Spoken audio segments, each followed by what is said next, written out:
Chapter 13. A New Home for the Boxcar. The children's grandfather wanted them to like his house. He wanted to live with them all the time. So he had made over some of the rooms just for them. The children went with him in his car to see the house. When the car stopped in front of it, Henry cried in surprise, "Do you live here? In this beautiful house?" It was a beautiful house. It was very big with many trees and flower gardens around it. "You may live here too if you like my house," remarked his grandfather, watching Henry's face. The house was beautiful inside too. There were flowers everywhere. There were maids everywhere. The children went up to the bedrooms. "Oh," cried Jessie, "this is Violet's room." It really was Violet's room. There were violets on the wallpaper. The bed was white with a violet cover, and on the table were flowers.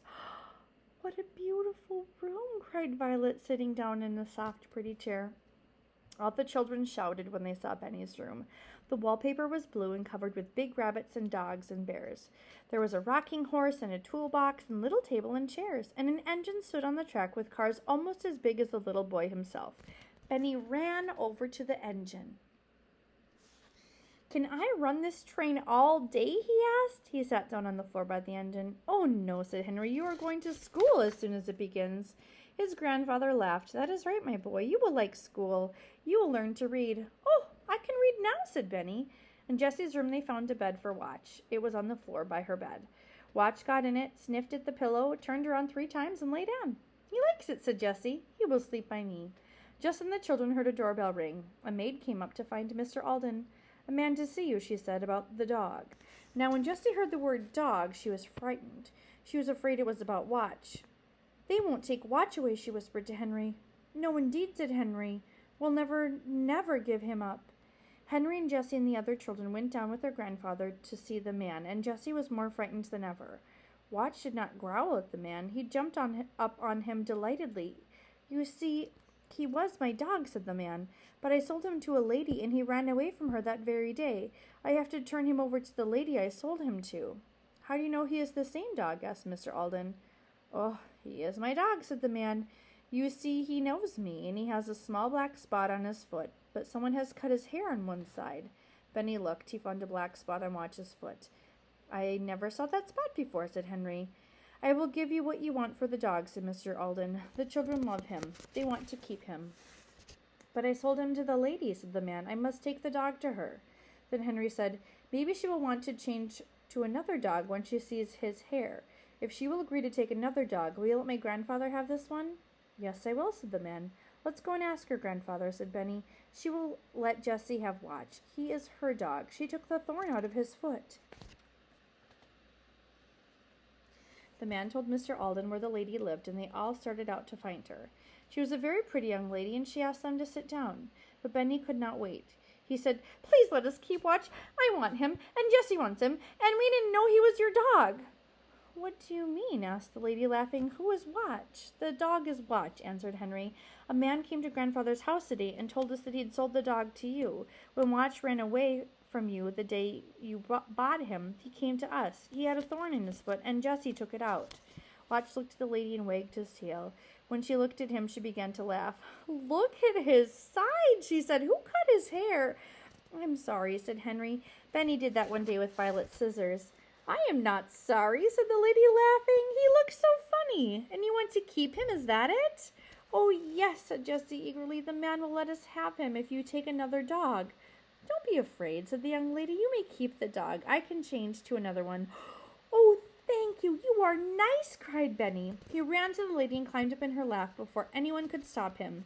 "I'd like to keep you, Benny, in place of the dog," laughed the lady, putting her arms around him. How happy the children were to have Watch to keep. Mr. Alden gave the money to the man at once. 4 happy children sat with their grandfather around the Alden dinner table that night.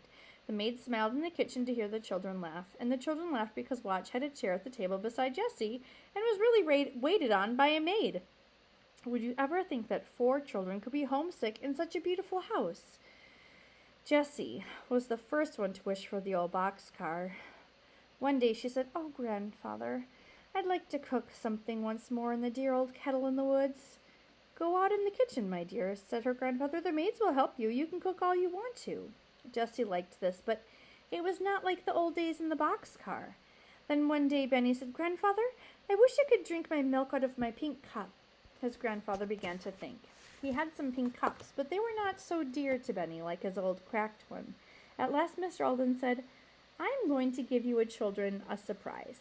Is it very nice? Asked Benny. Nah, not very, laughed his grandfather. It is not pretty at all. When will it come? Asked Benny. It will come today. You children must all go over to Dr. Moore's and stay until the surprise comes. What can it be? Wondered Violet. Her grandfather laughed. I hope you like it, he said. It is very heavy. The children were glad to see sweet Mrs. Moore and the kind doctor again. They stayed until Mr. Alden and the surprise was ready. Then Dr. Moore and his mother went back with them in the big car. Mr. Alden was as happy as a boy. He took them by the garage and through the big gardens, and at last came to the garden with a fountain in the middle and trees around it. Near the fountain was a surprise. It was the old boxcar. The children ran over it with cries of delight, opened the door, and climbed in.